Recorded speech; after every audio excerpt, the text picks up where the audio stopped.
Hi, everyone. Welcome to the Ventura Center for Spiritual Living. I am Reverend Bonnie Rose. This is Lonnie Cassidy, our board president. Why don't we start the morning by turning to somebody and asking them how they're enjoying the rain, and really listen to the answer. Good job, everybody. I'm going to pass the word over to Lonnie now. Good morning, everyone. So good to see you. And I guess we all got the memo about layering. Good. Yeah. Except now I'm a little warm. Oh, I know. Okay, I digress. Happy to have you here today, and I know it's going to be a lot of fun because you've joined us, and we're going to just do a lot of fun things and kindness and love and joy. So settle in. Thanks, Lonnie. Okay, and now we hear from Susie. How you doing?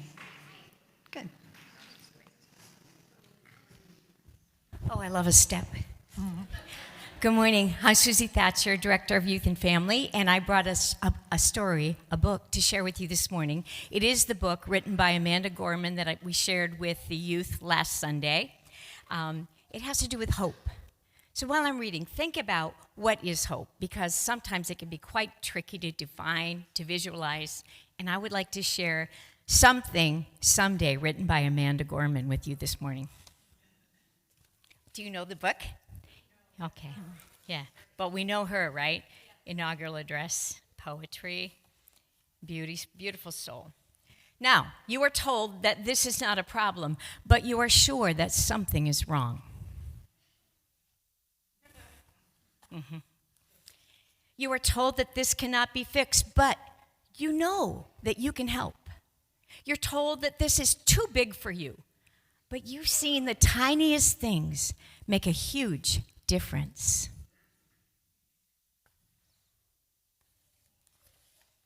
You are told that this won't work, but how will you know if you never try? Powerful, huh? You're told to sit and wait, but you know people have already waited too long.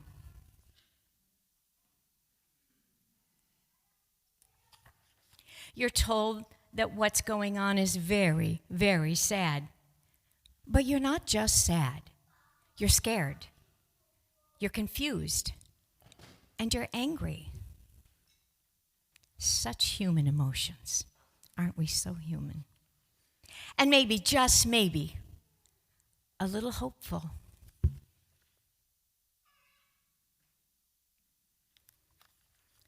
You're told not to hope, but you keep hoping anyway. And sometimes you feel like you're all alone. But someday, somewhere, you find a friend, someone who will hope with you and who believes in your dream, someone who will fight with you. And we know fighting looks different than what we see on television. We did talk about that. You make a promise to each other, and you say, there is a problem, but it's our problem together. So we can fix it together. This problem is big, but together we are bigger. Can you see the? I can see. Okay. I'm good. Thank you. I'm trying to do my best kindergarten teacher. Show the picture. We make another friend, and we tell them, it's okay to be sad.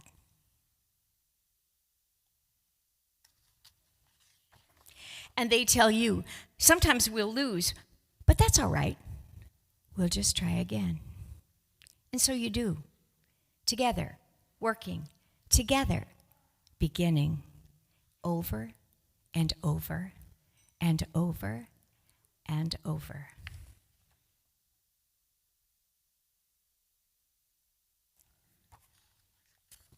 Until you're no longer beginning, you're winning.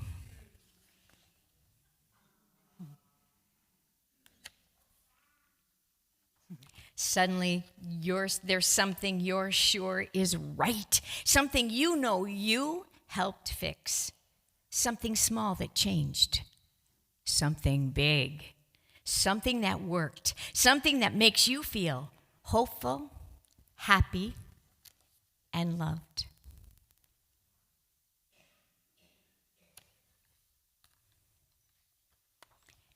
something that's not a dream, but the day that you live in.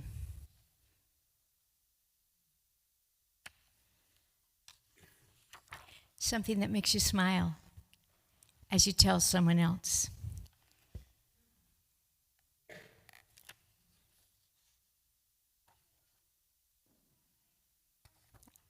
Thank you for your patience. It's this page turning in a new book. And that is not the end. Thank you so much. Could we have all of the youth? All of our youth come up front so we can sing to you. All of our youth, yes. Nicely done. Hey, kiddos. Beautiful. Hey, you guys. Yes. Hi, guys. Hi. Nice. Hi. There she is. Hi. You are the face of God. I hold you in my heart. You are a part of me. Hi. You are the face of God. You are the face of God. Hi. I hold you in my heart. You are a part of me. You are the face of God. Thank you so much. Thank Would you like you. to come with me? Thank you. Okay.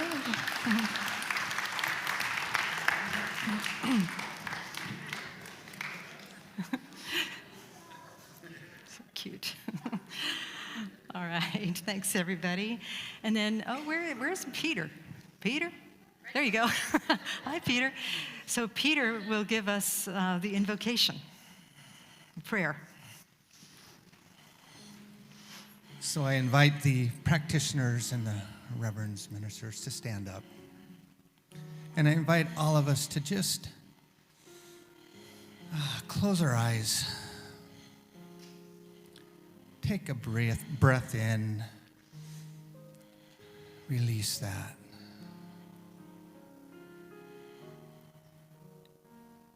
And it is the joy that has already begun this morning. This morning with the rain drips and drops, the freshness, the wetness everywhere, the children, the story, the emotions and feelings within that story that Susie read are all within me and all within God, and I know that is my divine connection to the one God, to the one Spirit. And that one divine and peaceful and beautiful space is also within each and every one of us,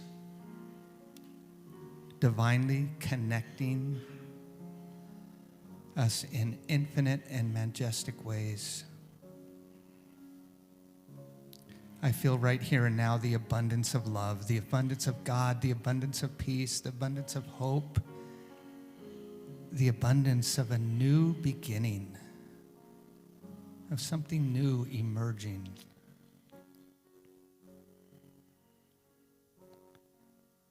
And so I go deeper into that in today's service, in the words, in the music, in the prayers, in the laughter, in the joy. It's a place that touches deep within each of us, touches us and connects us to the divine.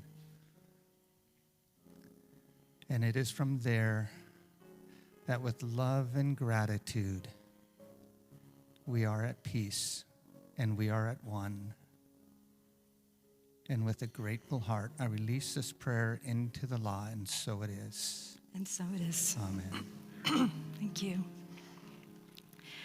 And we continue to breathe deeply, breathing in and breathing out, trusting and knowing the divine presence that is within us, that Peter spoke of in his prayer. And we rest deeper, ever deeper into that divine. We allow it to be. And we open our hearts to listen to the words of our sacred reading. The words of John Shelby Spong. I believe that I experience God as the source of life. And if God is the source of life, the only way I can worship God is by living fully. And the more fully I live, I will make God visible. Secondly, I believe that I experience God as the source of love. And if God is the source of love, the only way I can worship God is by loving wastefully. Wastefully. Never stopping to count the cost. Wastefully. And the more wastefully I love, the more I believe I make God visible. And thirdly, borrowing Paul Tillich's phrase, I believe I experience God as the ground of all being.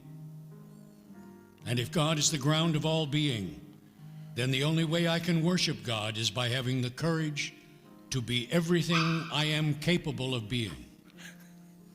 And the more fully I can be all that I am, the more I believe I will make God visible. Yay, you. Oh, goodness. Oh, God has a sense of humor with yipping dogs and frogs and throats. And who knows what else is in store for us this morning. But we know that it's all the I am presence, don't we? And so we make sure that we remember that as we join together to sing, I am remembering who I am. This hymn to the presence of love that lives and moves and has its perfect being within us. Together as we sing, we remember who we are, the love of God, the presence of God, the joy of God, the peace of God. And as we remember for ourselves, we remember for everyone. Let us sing together, I am remembering.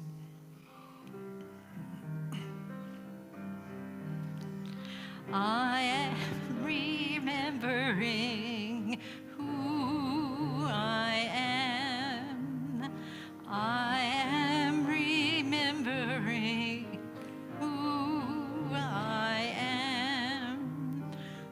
I am remembering. I am remembering. I am remembering who I am. I am love. I am remembering who I am. I am joy. I am remembering. I am peace. I am remembering. I am remembering who I am. I am remembering who I am. I am remembering. I am remembering. I am remembering who I am. I am remembering who I am.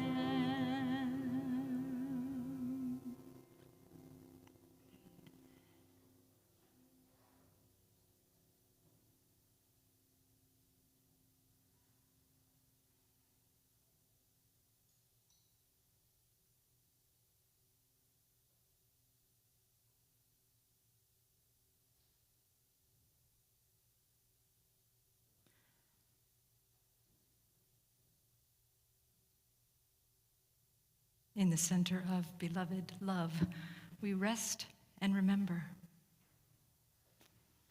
And then we breathe in deeply and exhale, opening our eyes as love, in love, and in service to what is, as it is, and so it is.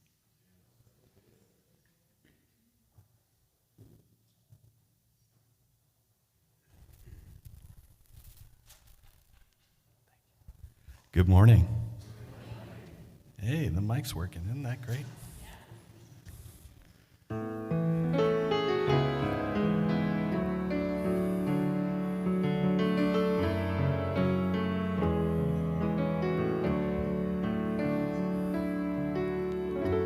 Nobody knows what tomorrow may bring. Nobody knows what the future holds. We can make all our guns, have our goals, live out our dreams. Secret in life is that goal. If we'd only know that life has a plan much bigger than our plan. Life has a goal much bigger than our goal. And love has a dream much bigger than any dream we've ever known. None of us knows what tomorrow will be. There's only this moment we own. As we walk out the door, be sure love leads the way, and leave love behind for those at home. 'Cause we've all been shown that life has a plan much bigger than our plan. And life has a goal much bigger than our goal. And love has a dream much bigger than any dream we've ever known. And all of our illusions will fade into their nothing as life becomes as it was meant to be. And all the things we were afraid of will just fade into their nothing as life sinks us in mystery. 'Cause love knows, has a plan much bigger than our plan. And life has a goal much bigger than our goal. And love has a dream much bigger than any dream we've ever known. Love has a much bigger, love has a much bigger, love has a much bigger dream. Love has a much bigger, love has a much bigger, love has a much bigger dream. Bigger than we've ever known. So much bigger, bigger than we've ever known. So much bigger, love has a much bigger, love has a much bigger. Yes, love has a bigger dream, bigger than we've ever known.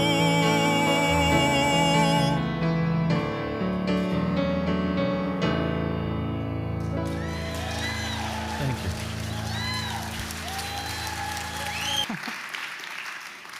It's great to see you all here today on this semi-rainy morning. Thanks so much for joining us. So the talk today is Extravagant Goodwill. And I decided to read you a story this morning, a story that I wrote. And I'm going to read it because I want to get it right, okay? And it may sound surprisingly like a sermon, just so you know. Consider the author. All right, so I'm going to start by telling you a story about one of our center members, who is Jonna. Jonna, I think everybody knows who you are since you greeted them, but do you want to stand up and just wave to people? Thank you, Jonna. Okay, and I warned her, okay, just so you know. I warned her I was going to tell this story. So, what does it feel like when everything breaks? Does it mean that God is mad at us? Is it our fault, if you're in the Science of Mind teaching? Did we forget to release our prayer? This past December, one of our beloved congregants broke her Christmas tree. It was a vacuuming tragedy. In a moment of cleaning zeal, Jonna plowed her vacuum into her and Dave's Christmas tree. The tree capsized, and many of their cherished ornaments were broken. These ornaments were not just ornaments. If the ornaments could talk, they would tell stories of love, parents, children, friendship, heartache, and joy. The ornaments were memories, and each one was precious. The message this morning is about extravagant goodwill. What does a broken Christmas tree have to do with that? We'll get there. But just for a moment, think about something in your own life, something that may feel broken, whether it's your health, your well-being, your security, relationships, the state of the country, the state of the world, human suffering, human injustice, people's inability to get along. And we'll see today if we can collectively move from brokenness to wholeness, from scarcity to extravagance. This month, we're using the book, The Four Pivots. The Four Pivots is by Sean A. Ginwright, and it's about reimagining social justice and reimagining ourselves. The basic premise is, as we change ourselves, we change our world. The first pivot we addressed was a pivot from hustle to flow. Are you stressed?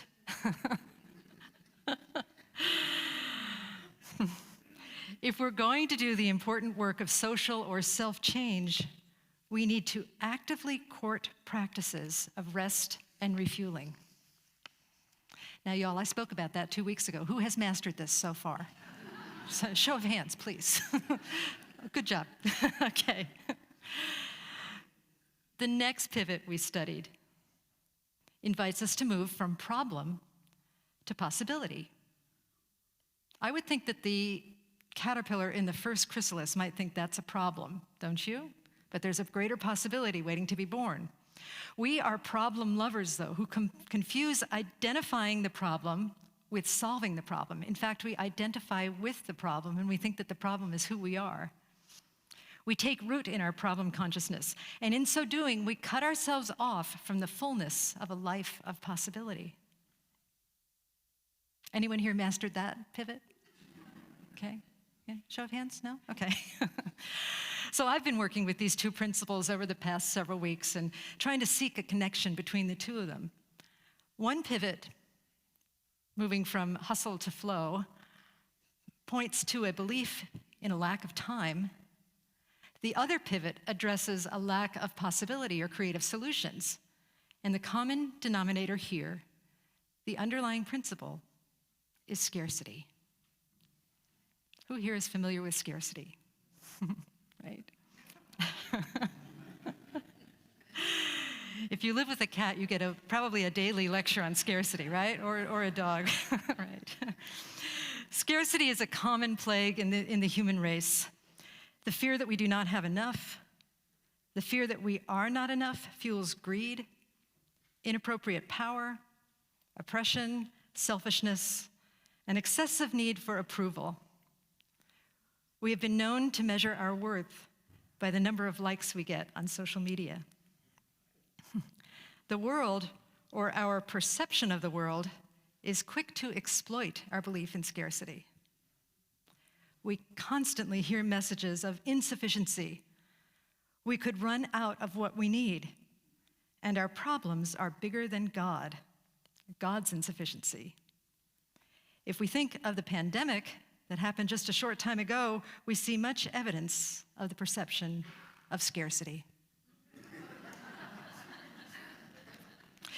This is an aside. Interestingly enough, somebody told me that a lot of the issue going on with the pandemic was about the root chakra, hence the run on toilet paper, because, okay. All right. Just putting that out there, something to ponder. Okay. See why I stick to a script sometimes, okay? Last week, I hiked on Sulphur Mountain, and I pondered all of these things, the connection between the first and second pivot, from hustle to flow, from problem to possibility. And I was a bit stressed because I was on the mountaintop with my 2 wild dogs who do not care that I have a to-do list that's as long as my left arm. I noticed a pain in my knee, and the song, "The Old Gray Mare," she ain't what she used to be. There she is, people. Have to show that once a month. Popped into my head. For good measure, I threw in this familiar theme. I wonder if I'll run out of sermon ideas. Maybe it's going to happen this week. All of the ideas will be taken. Then I named these thoughts scarcity, as we do, and then again, as we do, I blamed myself for thinking them. I was doing science of mind wrong. I wasn't practicing what I preach. But believe it or not, the brokenness led to wholeness. My inner wisdom said, why don't you just leave yourself alone? Maybe take a breath. A real breath. Breathe with me. Not that desperately shallow gulp you call breathing. Breathe again. And then another breath. And maybe one more if there's time.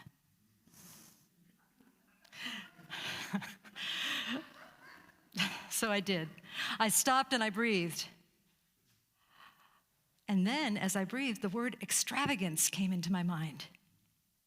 What if Ernest Holmes was actually right when he said, there is nothing to be healed, only wholeness to be revealed? And what if this applies to lack and abundance as well? There is no scarcity to be healed, only extravagance to be revealed. Some of you may be familiar with the section of the Bible where Jesus separates the goats from the sheep.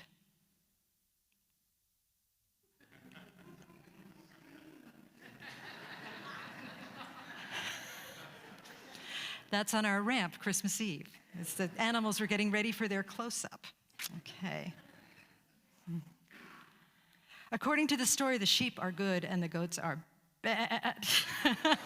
There she is. I find the verse somewhat offensive because it implies that Jesus was anti-goat. This is the original documentation of cancel culture where Jesus canceled the goats. So there's that. Plus, the verse is often used to tell people that if they sin, they will wind up in hell. What if the verse is really about something else? I think it is, because seconds after I had this extravagant thought, there was a goat stampede in my head. Extravagance is bad, the goats pleaded. Extravagance is greedy. What if you use up all of the extravagance and then others don't get any? And my personal favorite, Bonnie, you're German. Germans don't do extravagance. Germans do stoicism and frugality. Germans hold it all together for all. You're welcome. And let me just apologize to any Germans out there. I just feel that I can speak about my own people because I came from a very, very German family. Okay. In the Bible and in my head, I believe the inner goats represent limiting beliefs that promote the illusion of separation from omnipresent grace. But you know what? We can give the inner goats, a time out. For me, the simple act of corralling them summoned a deeper understanding of extravagance. Believe it or not, I found the extravagance in the breath itself. Do you know how extravagant breath is? Do you know that millions of physiological processes happen when we take a breath? Miracles happen all over the body at the level of chemistry. And on the macro level, breathing is a glorious exchange where literally the inner becomes the outer as we exhale that which we no longer need, and the outer becomes the inner as we infuse our bodies with life-giving oxygen. The gift of oxygen creates energy, which in turn helps to move us to action, to life-changing action in the world around us because of the breath, this simple thing that we do for free. Okay, I just laughed because somebody was yawning, taking my words very seriously. Sorry. Okay. After I realized the breath, I opened my eyes and I looked all around me. The astounding blue sky I hadn't noticed, and the red leaves of something very much like poison oak, and the quail that were escaping from my harassing dogs, all so magnificent and all given so freely. Yes, God is extravagant goodwill.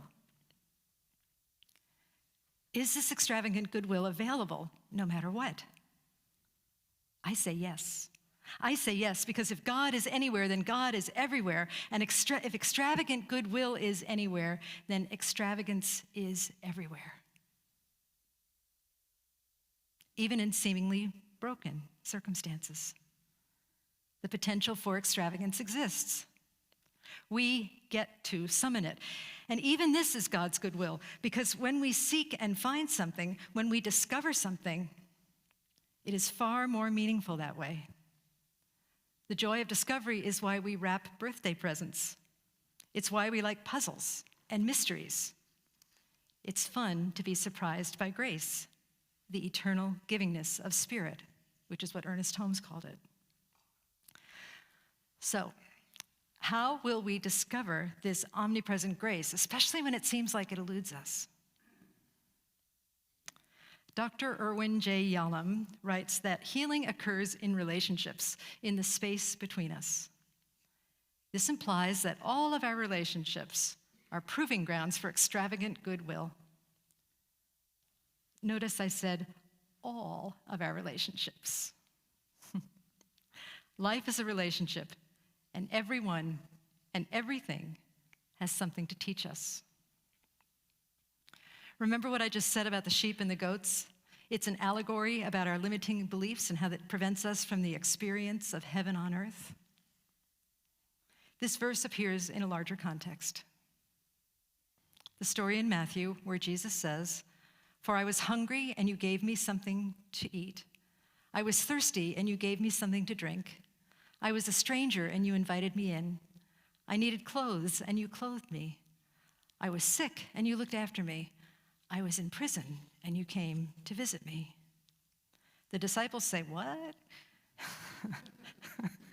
And then Jesus explains, "When you do anything for the least of my brothers and sisters, you do it unto me." Again, we amplify that message that I am you and you are me. There is only one of us here. And if this is so, which it is, if we want to find an experience of God's extravagant goodwill in us, we act as the divine and we extend extravagant goodwill to others. In other words, we use our relationship, all of our relationships, to practice God.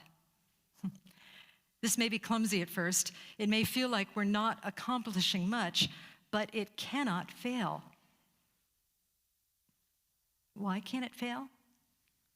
Because the action is the answer. The action is the answer. Extending goodwill for its own sake, no matter what the outcome, enhances unseen goodwill. We will each find our own ways to extend extravagant goodwill.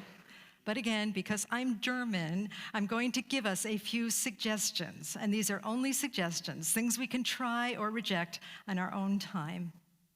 And because we're looking at Dr. Sean's book, which is about reimagining justice and reimagining ourselves, and I'm teaching heartivism at the same time, heartivism rather.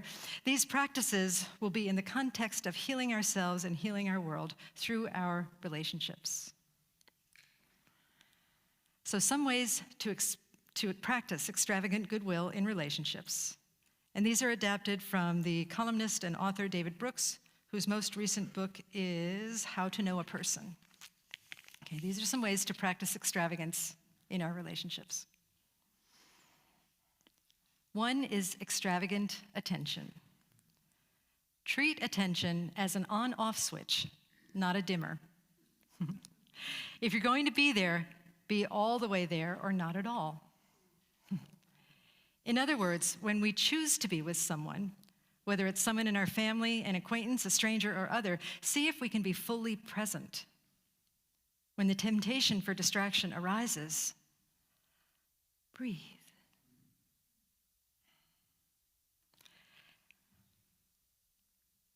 Extravagant encouragement. Be an illuminator, not a diminisher. Help people shine their light.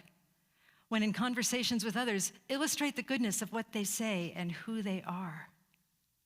Ask questions. Turn them into narrators of their own beautiful truth. And then the third one is extravagant listening. David Brooks says, be a loud listener.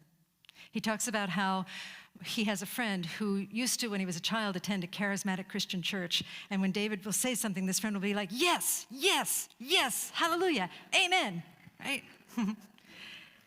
The other example that he gave of a loud listener is Oprah.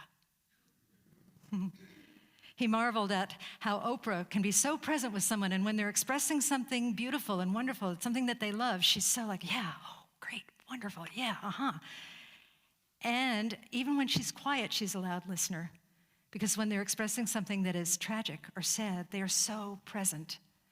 And although her empathy is not spoken out loud, it is still palpable. So extravagant attention, extravagant encouragement, extravagant listening. And the good news about all of this is that we can do it. You can do it today. You can do it in the social hall. You can do it on your way home. You can do it when you're at the convenience store. You can do it anywhere. Extravagant goodwill, extravagant attention, extravagant encouragement, and extravagant listening. I experienced all of this last Friday when I was getting my car washed, right before the rain, thank you. But it was really dirty, I had to. Anyway, there was a young mom there, and she was singing the Eensy Weensy Spider to her 8-month-old baby. It's one of my favorite songs. It's an epic homage to stamina and persistence. I believe that spider is German. The young mom and I were different races and different ages. We had different experiences in life, but we had the most beautiful conversation where there was much attention, encouragement, and loud listening. In fact, I don't always do this, but I was actually the one who initiated the conversation this time because I was so touched by her song that she was singing with such devotion to this baby. She was being an extreme example of goodwill to her baby, and I just said, wow, you seem like you're a great mom. And that led to a whole conversation that was beautiful and heart-expanding. It was extravagant goodwill, made flesh, and dwelling among us in a car wash at Ventura, California. So that's the message for today. Anyone can do this. And remember that every conversation counts. So often we want to change everything at once. We want to see evidence that it's working. But what if the evidence, again, can be just the practice? The fact that we're willing to practice it and trust that every conversation that we have, every interaction that we have, can be an experience of extravagant goodwill. It's a beautiful practice. And in doing so, when I remember to do it, I find that it blesses me probably more than it blesses the other person. And the other thing to remember is that we can't always do it. We're gonna bomb at this sometimes. Just let me tell you, I bombed at it like 7 times this week already, okay? But just we're gentle with ourselves when it doesn't seem like it's something that we can do in the moment. So again, yes, that's the message for today. And If you're still wondering, how can this possibly apply to me? Just ask, and God will show you how. How to practice extravagant goodwill in the moment. And I have one other example of extravagant goodwill that took place in this community. I started this message with a story about brokenness. Jonna and Dave and their troubled Christmas tree. I'm laughing at the little cleavage bar I put on there. I'm sorry. I wasn't sure. I know.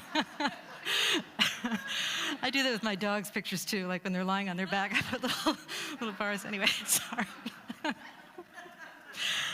I just wasn't sure that you would want me showing that in church, and now I had to talk about it. So thank you, John. Thank you. Jonna and Dave's troubled Christmas ornaments and the sadness she endured. And knowing Jonna and Dave and what good people they are, I'm sure that they found the blessing in that situation. But perhaps there is an opportunity for extravagant blessedness, another opportunity for extravagant blessedness. When Jonna posted her Christmas tree story on Facebook, she got a lot of kind support. Many, many people wrote and expressed how sad they were that she had lost all these precious memories and these beautiful ornaments. And then Sue Davis, a woman who used to attend our center and then rudely moved up north, she had an extravagant idea, a way to express extravagant goodwill in our center. And she said, what if we could get a group of VCSL people to give Jonna some ornaments? And so I'd like to call Mary and Lonnie up to get our props. And you can just, yeah, there you go.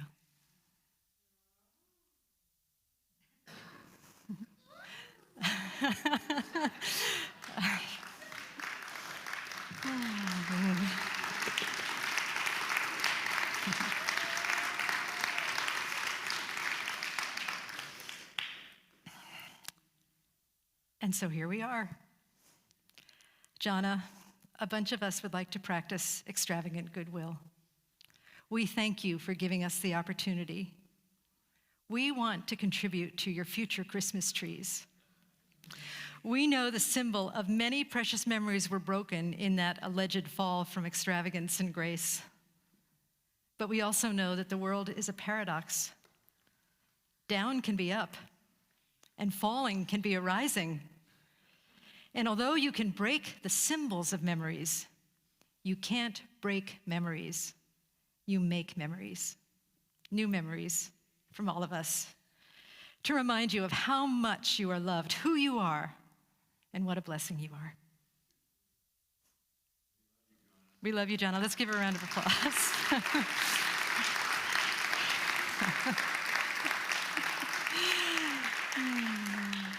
Okay, and would everybody please read this with me? Here we go. We are wholeness. We are extravagant goodwill. We are one. And so it is. Thank you. Thank you. Thanks.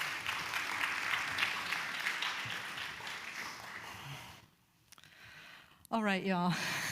So another reason I read this was because of the crying factor. I mean, I knew that you were going to cry, but I did not expect my two prop mistresses up here to be like, and I'm going, I have to read. And I thought I might have heard a few sniffles in the congregation as well, so there's that. All that aside, how beautiful we are, right? Let's pray. And so we turn within just to acknowledge the grace that has poured into this service, the grace that was always there, but we just parted the veil and opened our hearts so that we are able to see it, so that we are able to be it, and that we are able to share it and to serve it. How wonderful it is to know that this divine presence, this divine extravagance is with us always, and we can call it forth anytime we connect to it. And so I call forth today for this spiritual center and everybody in it and everybody we hold in our hearts, a greater vision of extravagant goodwill, that we love our enemies, that we bless those who curse us, that we move from distress to helpfulness, that we move from helplessness to helpfulness, that we are able to rise above and be that change that we wish to see in the world. And this happens now. This happens in this moment. This happens as we commit to being that change, to being that presence of extravagant goodwill. And so I know in the mind of God, it's all a done deal. God is extravagant goodwill, and we simply surrender to that and allow it to pour through us in ways that are unique and wonderful and perfect for us and all beings. And so I give thanks for this message. I give thanks for this sacred time together. I give thanks for everyone who said yes to church this morning, everyone who decided to come here and lend their consciousness to the spiritual soup, the spiritual vision that we're co-creating here together.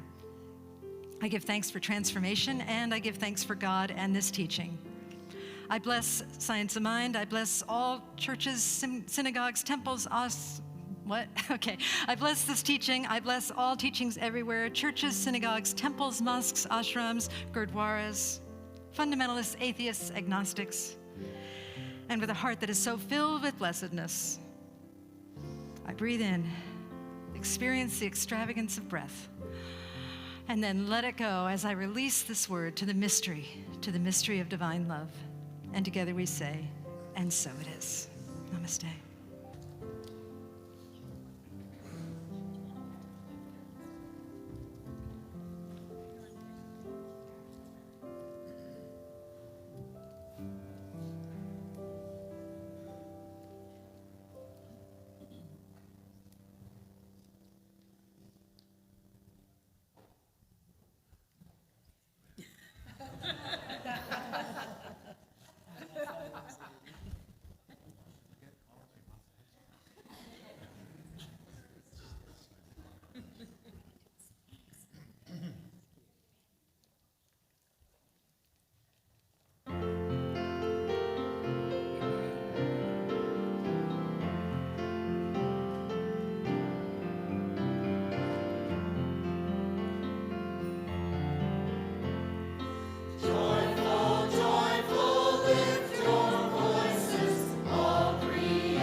and the moment everyone's been waiting for, announcements.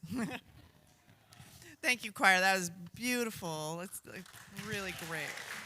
They work really hard every week, except for this week. They rehearse every week after service from 11:30 to 12:30 downstairs. So if you'd like to join the choir, please do. You can see Mary, and she'll find a spot for you in there. She's really good at finding where you fit. So thank you.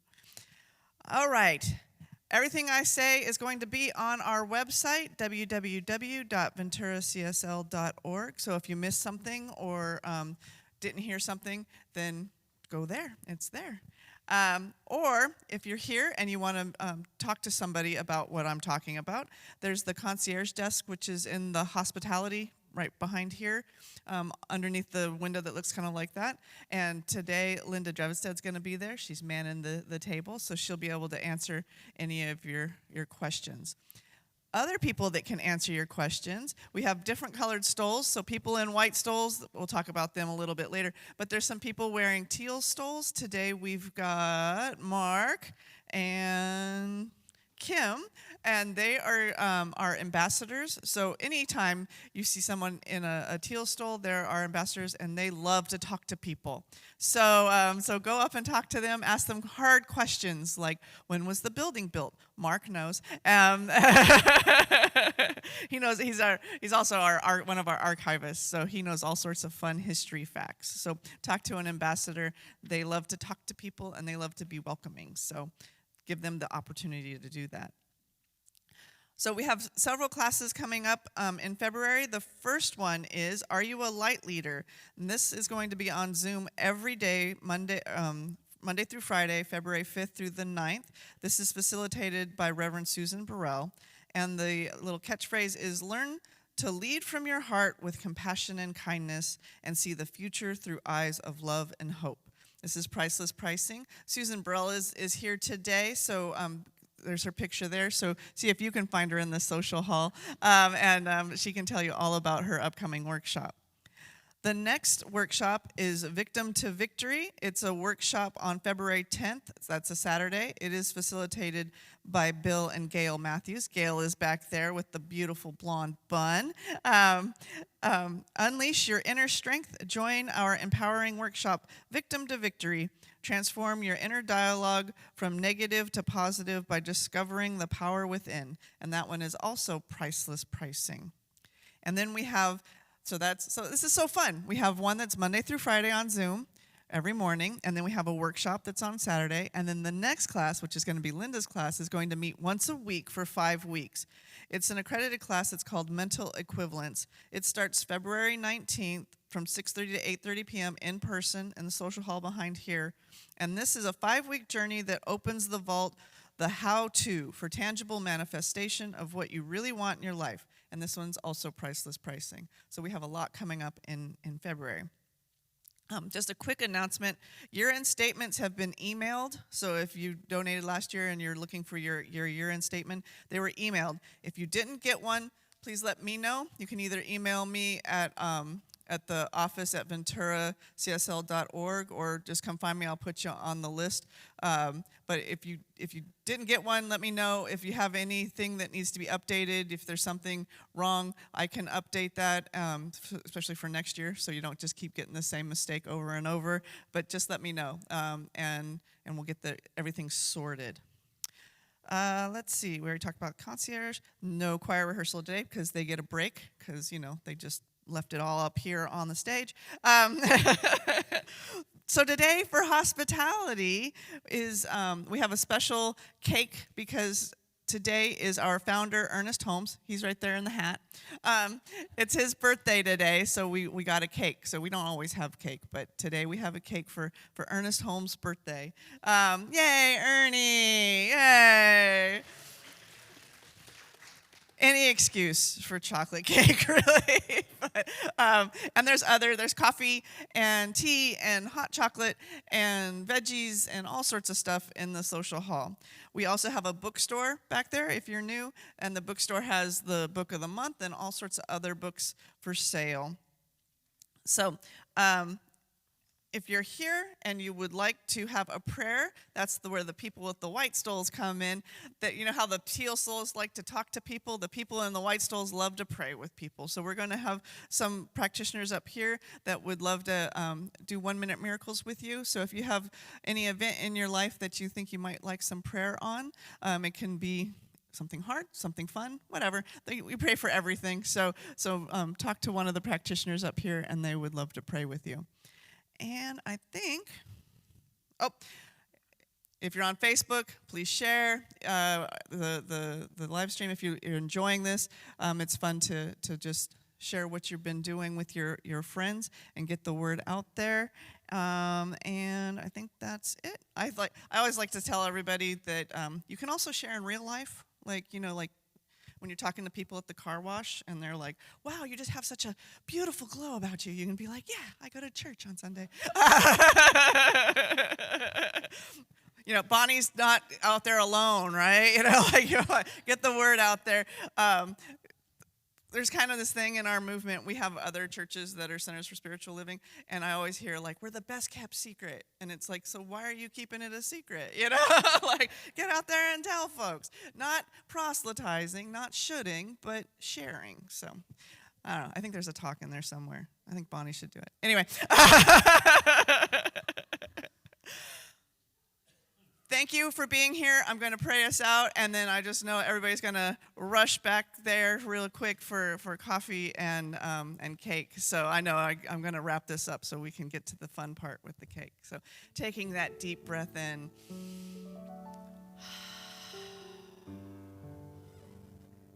And once again, taking that deep breath in. And remembering that I not only speak this world to God, but as God.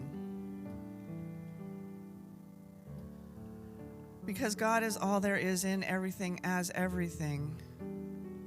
And knowing that one fundamental truth, I know that if that's true, then I know that I am God right in this moment. And I know that every single person that hears this word is also God expressing beautifully and perfectly in this moment. We have all come to this plane to learn, to expand, to evolve, to create and co-create this world. I know that we come together and we've heard this message and been uplifted. And I know that this upliftment, this love, this joy, this community is now a part of us, and it ripples out into our community, into the world, beautifully, divinely, extravagantly,